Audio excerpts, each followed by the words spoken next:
All right. Hello, everybody. We're live. My name is Melanie Dizon. I didn't even have this near me. Can you hear this now? Yeah. Okay. That was weird. I saw it over there. I'm like, what are you doing over there? I am the Director of Education and Content for the Davis Finney Foundation, and I am here today with Todd and Heather. How you guys doing? Good. How are you? Good. Feeling Good. So for those of you joining us now and in the future, Todd's website is up there and also his Instagram handle, which is Engine Room 23. And he was just about to tell me what it is. So what's up with that, Todd? Okay. So engine room is sort of a rowing term. So the one of the glamour boats in rowing is the 8-person shell, 8 rowers on the coxswain. I rode in that one. Oh, did you? All right. So you was might know where terrible, this is but I going did then. row You in might that. know what it means then. So the two people near the back of the boat are generally called your stern pair, right? They're more like technically proficient rowers because everybody can see them. They set the rhythm. The two people in the bow near the front of the boat are generally smaller and generally more technically proficient. The 4 people in the middle are your sort of your big gorillas, I guess you would say, whose job is just to put your head down and sort of, pull until your legs fall off. So they're generally called the engine room. So, you're not, if the engine room is sort of a derisive term, but also it indicates you have horsepower and fitness, but maybe not necessarily the technical precision of some of the other people in the boat. So, Okay. So you were in the engine room. yeah, I generally am in the engine room. Okay. Great. Well, let's start there with rowing. Let's go back. Okay. And I want to talk about you two and how you two met and everything. But can we start with Todd? Who were you before you got your diagnosis, and then what was that? What prompted it? How did it happen? How did you find out? That kind of thing. Okay. Let's see. I started rowing 30, I guess it would be like 31 years ago, I guess, technically my fall of freshman year of college at University of Buffalo, New York. I just, it was like simple. I saw a flyer in my dorm that said, get fit, meet friends. And I was like, all right, that sounds interesting. So I went to the first informational meeting, and I guess like the thing that hooked me like right away, they played a video of like a major race. I don't know if it's collegiate or international race. And all the boats were like really close, and it was really exciting, and it looked really exciting. And there's, lots of yelling and water flying. And as the boats like cross the finish line, all the rowers are slumped over their oars, like, looking pretty exhausted. And I remember thinking to myself, like, I can do that to myself, and that looks Just a like kind of special fun to me. person to look at that and think, Yeah. that looks great. I thought also like if that's what a big part of the sport is like pushing yourself physically hard, I can do that. I know I can bury myself a little bit is what it kind of felt like. So yeah, and like I got hooked pretty quickly, from there on in. So and I rode throughout college. I rode fairly seriously after college at sort of the club level, and then at some point, I became, as I got older, I just became like a masters rower, like a competitive masters rower. For a while, that's what I was doing. At some point, about 10 years ago, I started coaching, and I've been coaching. That's what I was doing mostly for my career up until the last like 2 years or so. I was primarily just coaching and then doing some masters competitive rowing on the side.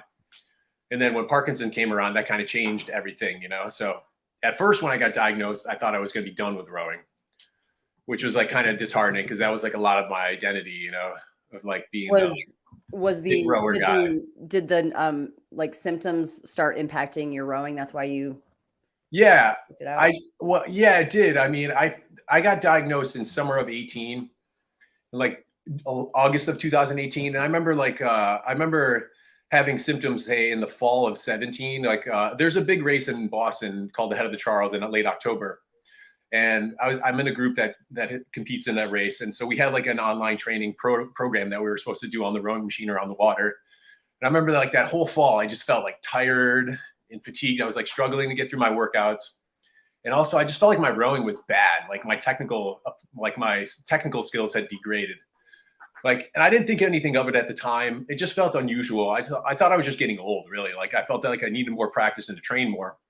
Because at this time I was like 42. So I was like, okay, maybe I'm just getting old and I'm working a lot. So maybe I'm tired. So, and then, yeah, so but that was sort of the first Parkinson's symptoms I really sort of had. But at that point, I didn't really put it together until things started to get worse, like physically throughout the winter of, I guess it would have been 18, so I started like, my left arm stopped swinging when I walked. And like, then I started to develop like a subtle tremor in my left hand. And so at the time, I still didn't think it was Parkinson's, although I did do like a WebMD search, and that was one of the things. I just thought I was working a lot at the time. So I thought I was just stressed out and, I don't know what's going on. So then I started like the diagnostic process, and there you go. Did you have any Parkinson's in your family at all? Was this anything that you knew about No, because of not at that? all. Okay. Yeah. Heather, did you notice his symptoms? Did anything stand out to you before he even mentioned anything? Yeah, the thing that I noticed was we were on a walk one day and I noticed that his arm wasn't swinging when he was walking. And I was like, why isn't your arm swinging when you're walking? And that was the first thing that I had noticed.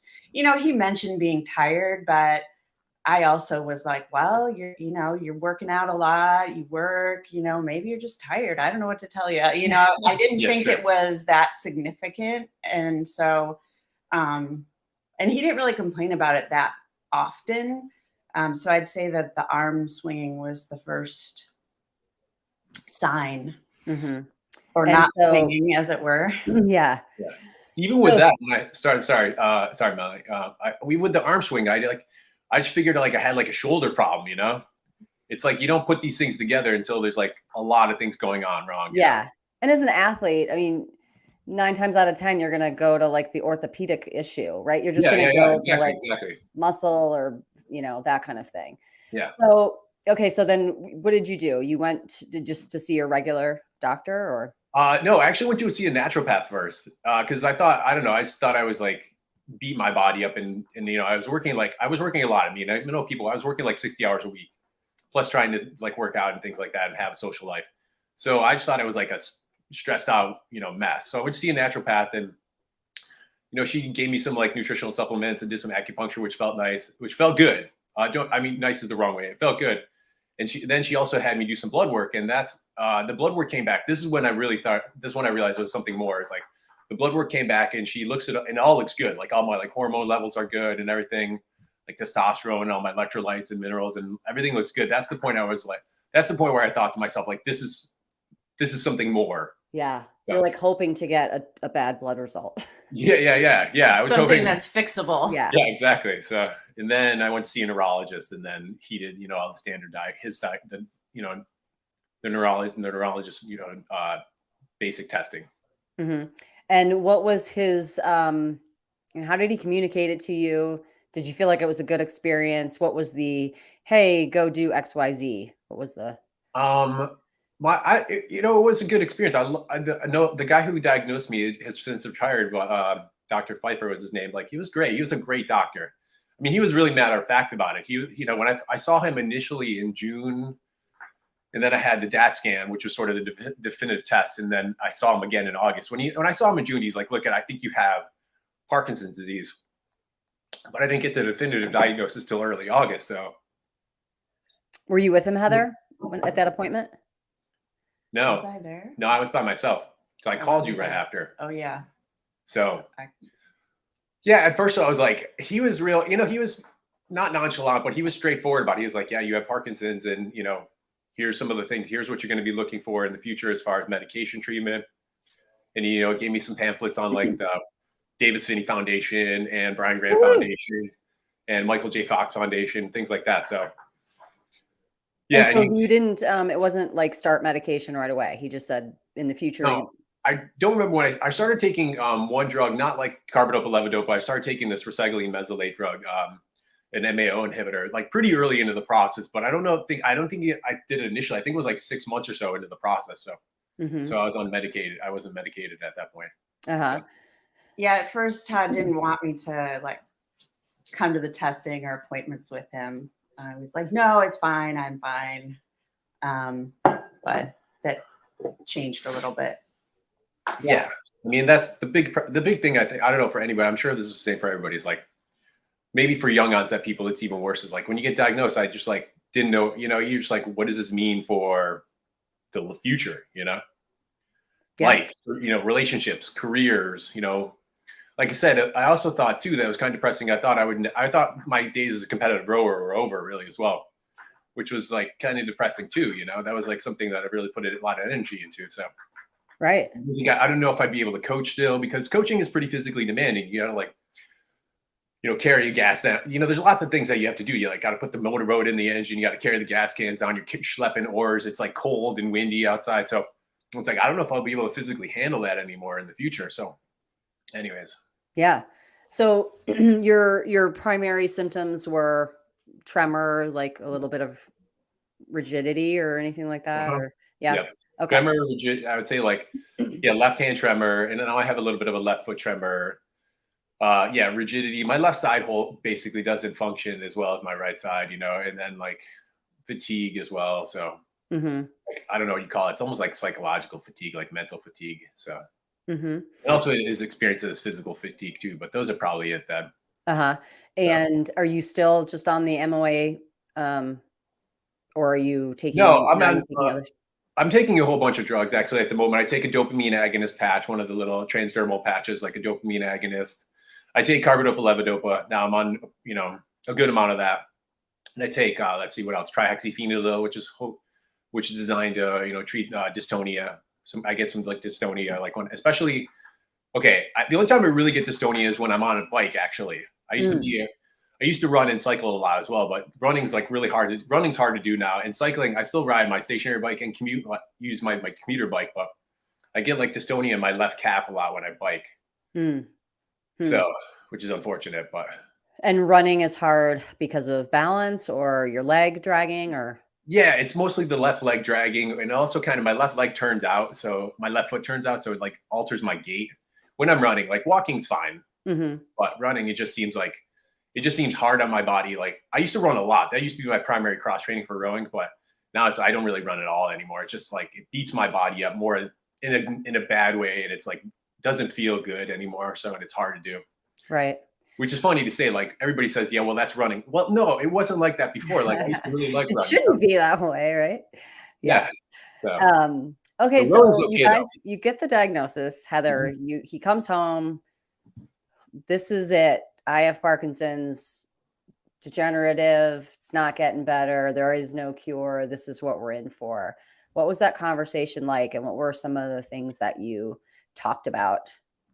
You were more upset when we first got the diagnosis than I was. It seemed like. Yeah, I mean, I think I'm not sure that I'm not sure about the conversation, but I will say that sort of after the initial diagnosis, I kind of went down a bit of a rabbit hole of what ifs.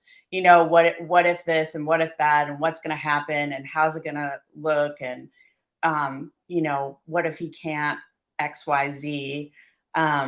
So I definitely went down that hole for a while, but luckily I came back out and was like, well, you can't live down. Well, I guess you could, but I don't want to live down there. And I don't know it's such an unpredictable disease, and you don't know how long it's going to take or what's going to happen. And so, kind of, there's no way to cover all the what ifs in your thinking. So it's sort of like, okay, well, I guess we just have to figure it out as we go based on what happens. I mean, that's all you can really do in life. But when you have something like this, it's like it's a lot harder to come to that place. But it is a good place that I feel like I got to. I don't know Mhm. about you. I agree. Yeah, I agree. Yeah, what was your process like, Todd? Um, I don't know. I mean, maybe it was like a little bit of denial at first, but I don't know. I think it still remains essentially the same as that. Sorry, I'm gonna turn my phone off here. There you go. So it won't beep. I don't know. I just try to, get through the day as best I can. I don't know. It sounds like overly simplistic, but I guess I kind of just sort of, try to power through. I think actually Kevin Kwok said that as well. Who we were talking about. Kevin was on last week. Kevin, maybe it's easy now to do that and have that attitude now, but I think he said that about himself when he was younger. He's just powered through, and I think that's what I have been trying to do for the last 5 years or so. Since that, I'll be coming on 5 years this summer, so since diagnosis. So I feel like I just try to power through it, but I don't know if that strategy will be able to last. Will be a good one and will be effective in the long term, as Kevin was Yeah. talking about. So I Yeah, I think mean, that is definitely an interesting, Heather too. She's this Heather Kennedy. yeah, yeah, yeah, Same, right? It's just Mhm. this thing of, oh, well, we just kind of powered through it and we did it. Yeah, And it worked as long as it worked, right? yeah, And then when it doesn't work, you try a different strategy. But yeah. what were some of the things that you did initially that sort of was like, I have Parkinson's, I'm going to do XYZ, or let's reach out and find a group of people. And like, how did you get involved in doing the hood to coat? Didn't you guys do that last summer? Yeah, we did the walking portion, the walking event as part Portland to Coast, as they call it, but Right. it's part of Hood to Coast as a general event. So Yeah. So like, when did you start getting involved and what did you do? the Portland to Coast, like I've been involved with the Brian Grant Foundation for like going on 4 years, almost like 3.5 years. So yeah, I'm on their I'm on their patient advisory council, and so they did it when they set it up. Like they asked Katrina, the executive director Katrina, asked me if I wanted to be a part of it, and I was like almost I said yes on the spot. So I think the thing that was interesting in the like how I dealt with things is, well, it's good and bad. So I had rowing. I thought I was done really competing with rowing. So for like the first couple months, 3 months or so, I mean, I worked out still, but I thought there was no real options anymore for me. So, but the one thing I had working in my favor is that because I'd been rowing for so long and I've been coaching and I'm so immersed in the rowing world, I knew about the sort of Paralympic aspect of it, or adaptive rowing. So at first I was like, well, maybe I can, get whatever designated or classified as an adaptive athlete just so I can continue to compete and be involved in the sport. So I started training against maybe like in the winter, that first winter, there've been like winter of 18 to 19, and it was like really slow going at first. So like my fitness was not massively diminished, but in my opinion, from my standards, like my fitness was way off of my technical, and like I just felt awkward when I was rowing my boat. But so I just kind of I started working out a little more seriously, and then I sort of did some hunting like in the rowing world and saw some of the scores on the rowing machine that people have on the Paralympic team across sort of the world. You can find this stuff online, just like anything else, right? And so I realized like maybe I could potentially make like the U.S. like Paralympic national team, potentially, or at least get close to it. So sometime like in the spring of 19, I reached out to the high performance director for U.S. rowing for the para team, and Ellen Misner's her name, and introduced myself and like gave her some of my background. And, she had me do a few workouts on the rowing machine and had me send video, and basically said, if I can get classified as a para athlete or designated as a para athlete by U.S. rowing, like I could potentially go to the selection camp to select the people who would race at the world championship. So I guess more to the big picture thing is that one good thing is like it's having that knowledge like about the para team and being able to compete, like realizing there still was a competitive venue for me. I think it's been really helpful psychologically for now, at least, because it gives me something to focus on other than, deterioration of worsening of my symptoms. Yeah. So, anyway. So what was that classification thing like? What did you have to do? The classification process is interesting. So you essentially have, there's an irony to it. So, I mean, it's almost, a lot of Parkinson's patients would appreciate it. It's almost kind of like a UPDRS. So there's two people, there's what they call a medical classifier and a technical classifier. And so they put you through like a bunch of physical tests because they're looking at your coordination, your strength, your flexibility. And then they also have you row a bunch and look at how you row and whatnot. So they do a lot of the similar tests. And what happens is, for example, like to the UPDRS, for example, they'll have you do like your wrist flexion on one side, wrist motion. And then on the other side, my affected side, let's see if I can get a camera. You can't quite see this, but my affected side is like, I have very little mobility in my affected wrist. So this would be like a 5 point. This would be 5 points, for example, for my left wrist. So then they have you do this for your entire body nearly, like have you stand on one leg, do one-legged squats, move your arms back and forth. Like I said, it almost is reminiscent of a UPDRS. And then at the end, you get a score. And ideally, you have to hit some threshold, whatever it is, 200 points. And then you are officially disabled according to U.S. rowing. So yeah, I really want a high score. I really want a low score. This is the worst. Yeah, exactly. That's the irony of it. It's like, yes, like, come on, ability, So, and that's it. And so, yeah, then they designate you, they say, yes, you are disabled enough based off this criteria that you can compete as a para athlete. There's different categories within rowing. Every sport has like a lot of different para categories. Rowing has 3 categories. There's what's called PR1, which are generally people who can only really use their arms. They're strapped in at the waist and like kind of across their body, and they just use their arms to row, right? PR2 is people who have no leg function, essentially. So they can use their torso and their arms. So they're strapped in at the waist and they use their arms, right? And so PR3 is the category I'm in. It's sort of a catch-all category because there's a lot of different disabilities that qualify. Like my partner from the World Championships last summer, she's blind. My partner from a couple years ago was a single leg amputee. You know, there's a lot of people who have like club feet, or I'm a little bit of the oddball because of my age and my disease, but there are some people who have like Erb's palsy. That's just sort of a neurological condition, nerve condition. But yeah, so I'm in the PR3 category, which means basically you have function, you have, at least some function in your leg, trunk, and arms compared to the other two categories. Okay. And so, and then you went to the selection camp? Yeah. And in 2019, I went to the selection camp.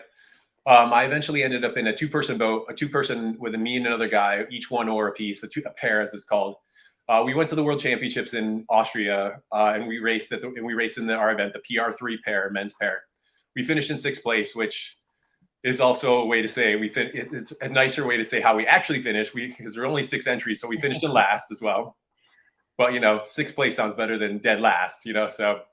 Better than all the people that didn't show up. Yeah, that's true. We won our trials race, at least, at home. So, then after that, that was great. It was awesome. Like, that was like, I didn't make the national team when I was in my 20s, and just because, I don't know, whatever, I didn't train hard enough. But so this is like the weirdest thing about my situation in life right now is like, I get to sort of pursue my sort of rowing dreams, and get to sort of be at this world and like spend all this time training. But at the same time, it comes with, the reason I have this opportunity is because I have Parkinson's disease. So, yeah.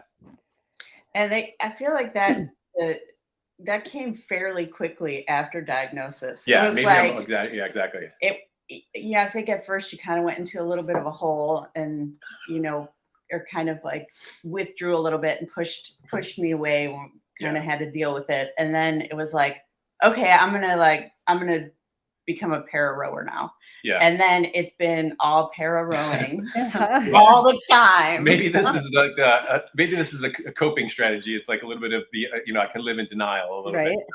Yeah. So has anything changed in terms of your lives together, that anything you've done differently aside from, para rowing and versus non-para rowing?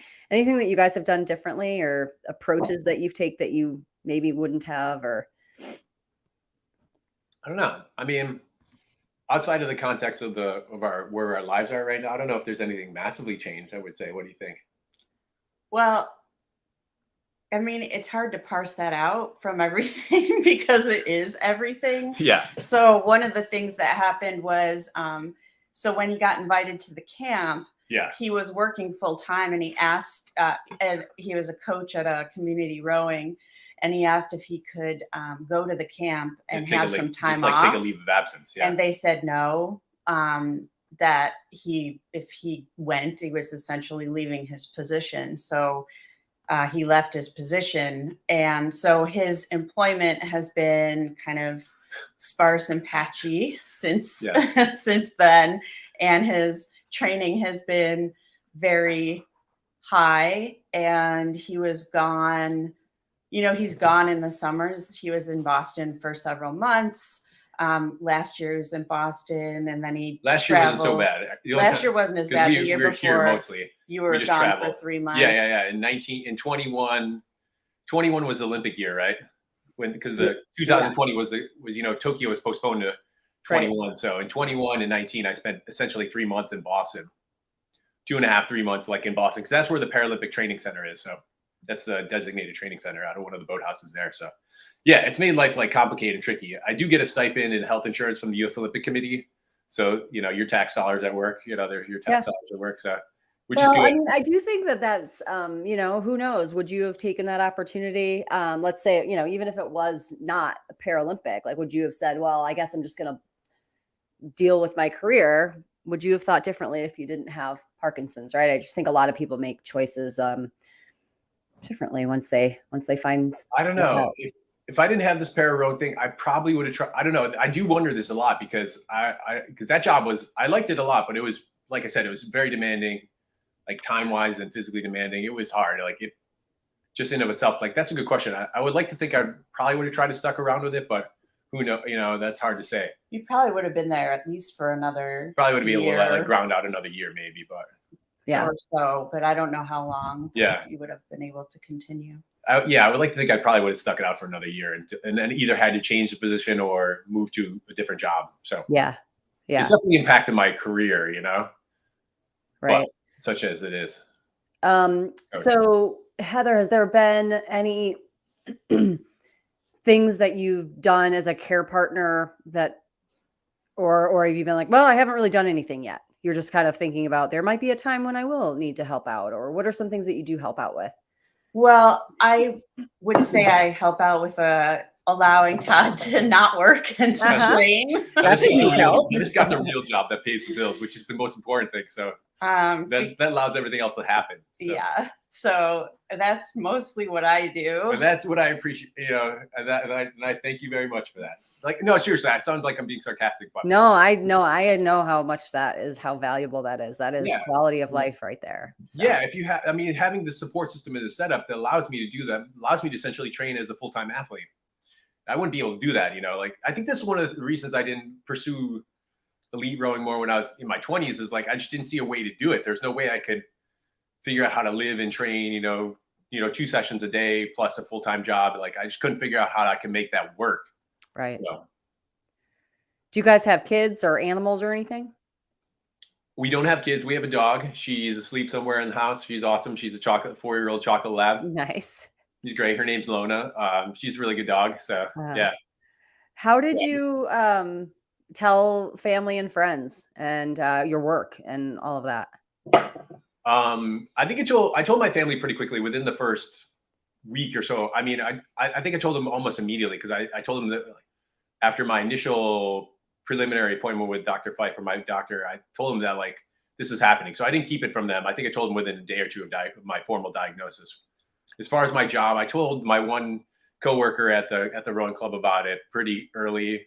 The one guy who I worked a lot with, but I didn't formally announce it. I announced it at like 6 months later at like our big winter meeting. So to the whole team. So, and then after that, like I didn't really hide it. I don't broadcast it. Obviously, like I don't go, hey, how's it going? I'm Todd. Nice to meet you. I got Parkinson's, but I don't hide it either.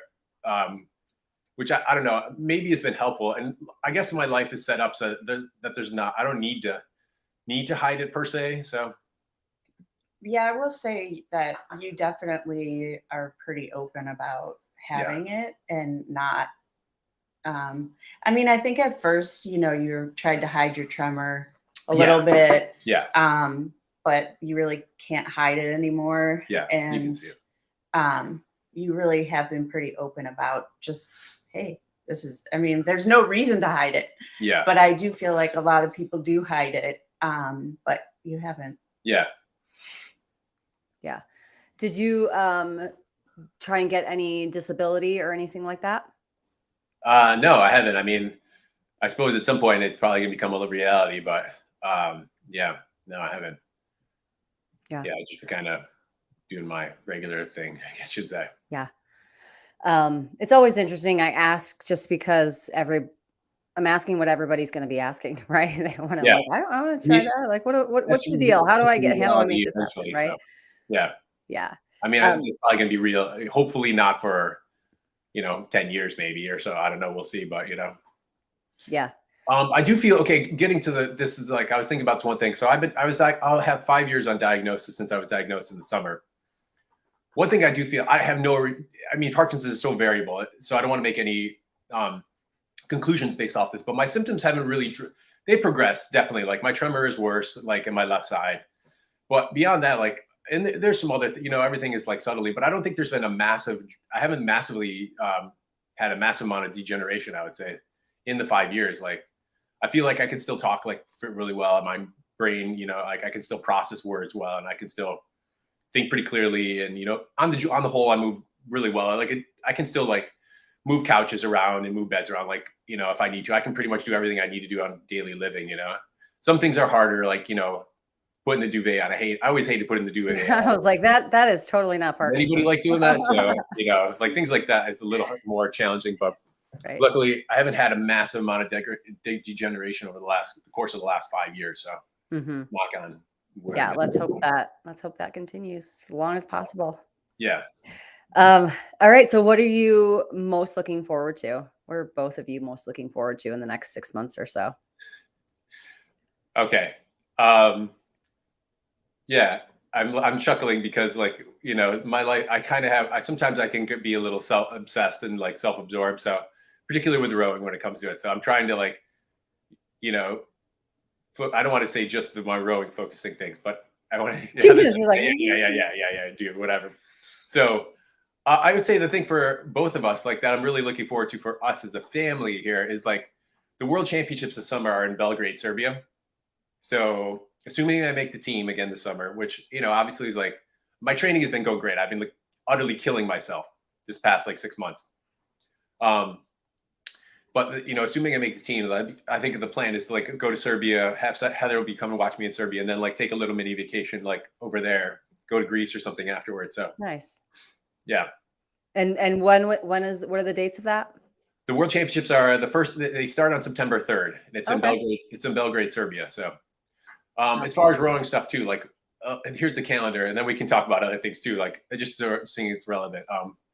We have a selection camp, and the location has been decided. It's likely going to be in Boston, but it could be in Princeton, New Jersey. The selection camp will decide who ends up going in the boats, who ends up with what boat going to the World Championships. So, do you have a boat that you really want, like your?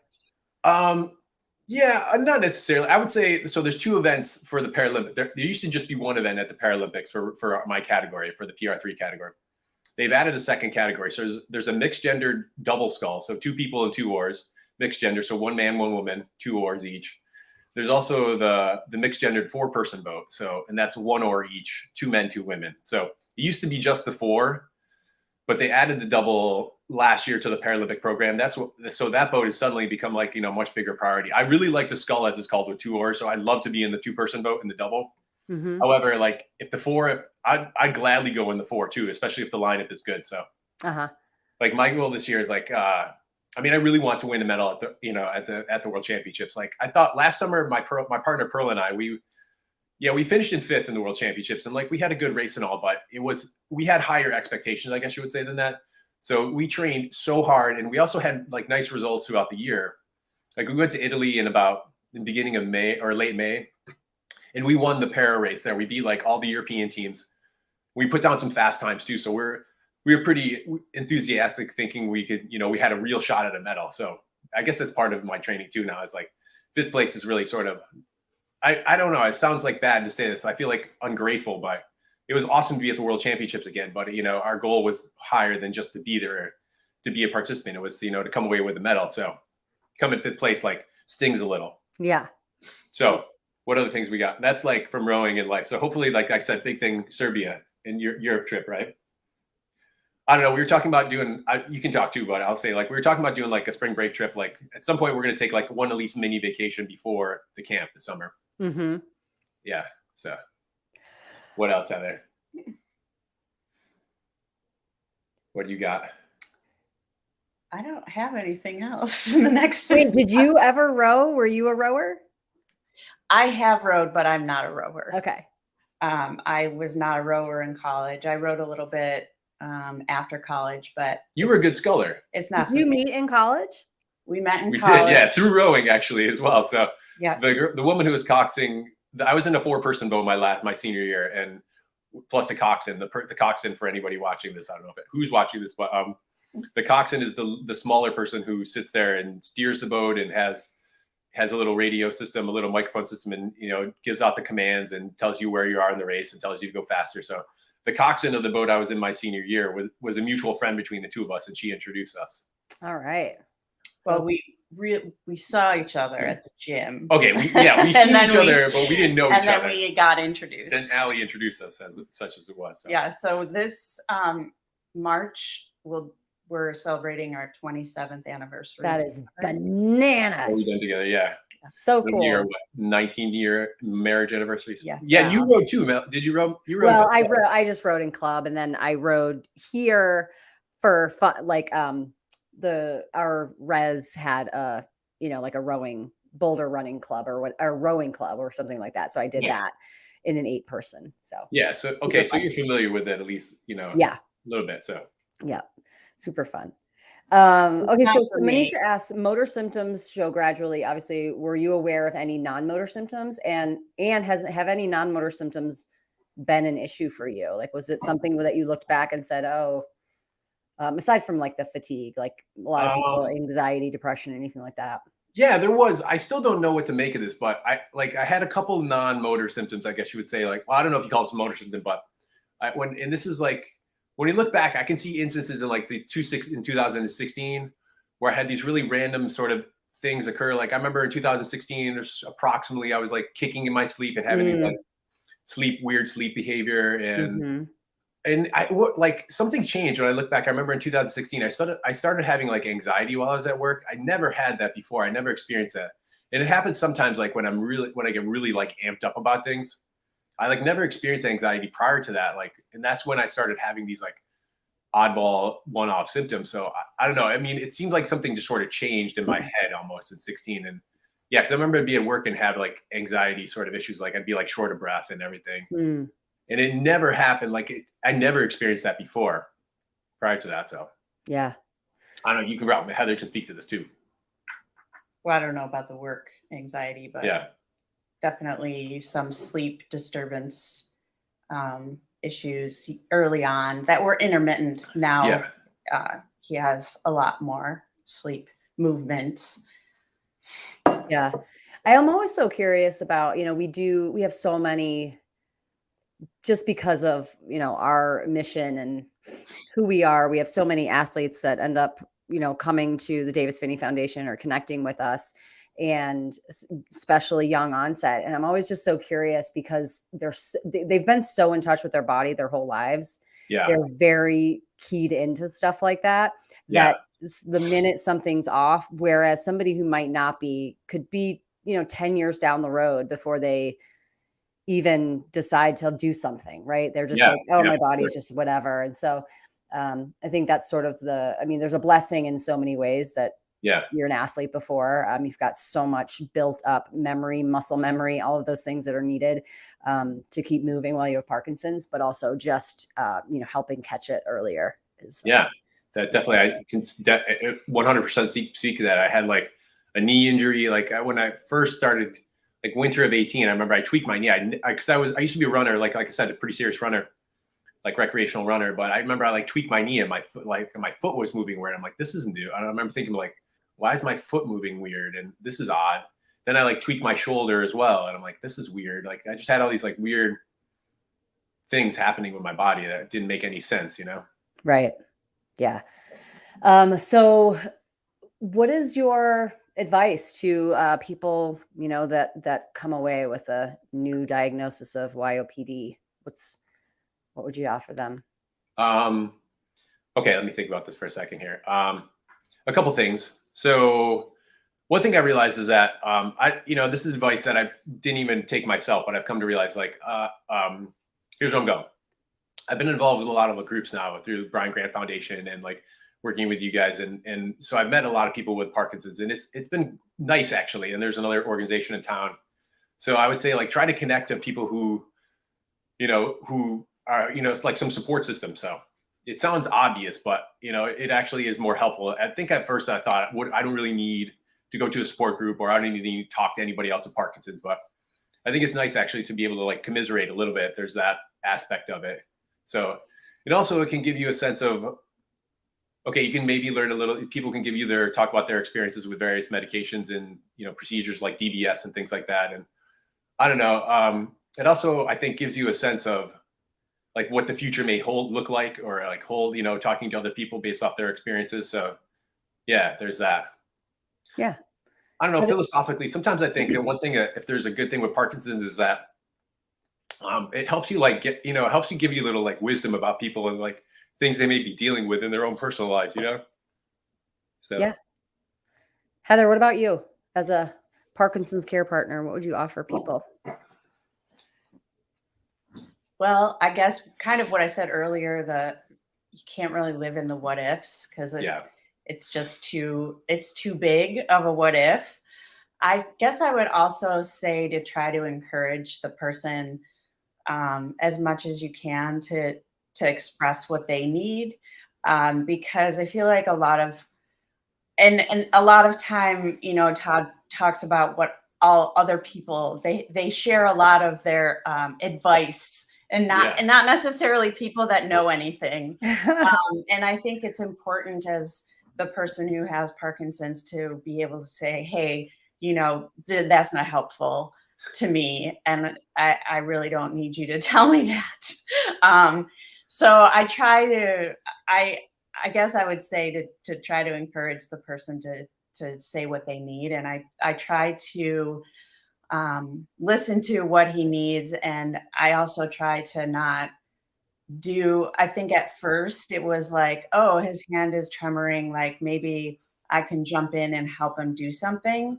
But I've quickly kind of decided that that's not really helpful, and that's not what he wants. And so I don't. I mean, occasionally if he's really struggling to do something, I'll ask if he needs help. Usually he says no, so I don't help. Yeah, I actually really appreciate So- that. I think you do a great job of that, to be honest. You know, I don't know if I said it explicitly, so, but I do appreciate that. Yeah, I definitely think that's a common, you know, for care partners is you want to help. He's your husband, right? And where is the line? And like you said, it's not helpful for him not to do all the things. And but I think that's a tough thing. And I think that communication piece about it is actually the most important part, because this is just the tip of the iceberg of the kind of Mhm. communication, right, that you're going to need going forward. So I think it's great to, I really, I feel a little sorry for the people who end up with a diagnosis that's further down the road and more severe. Yeah. They didn't have any of that time to sort of live into it and Yeah, learn sure. how to communicate and do all of those things. So I think it's great that you have that time and communicate with that. Yeah. I want to add one thing.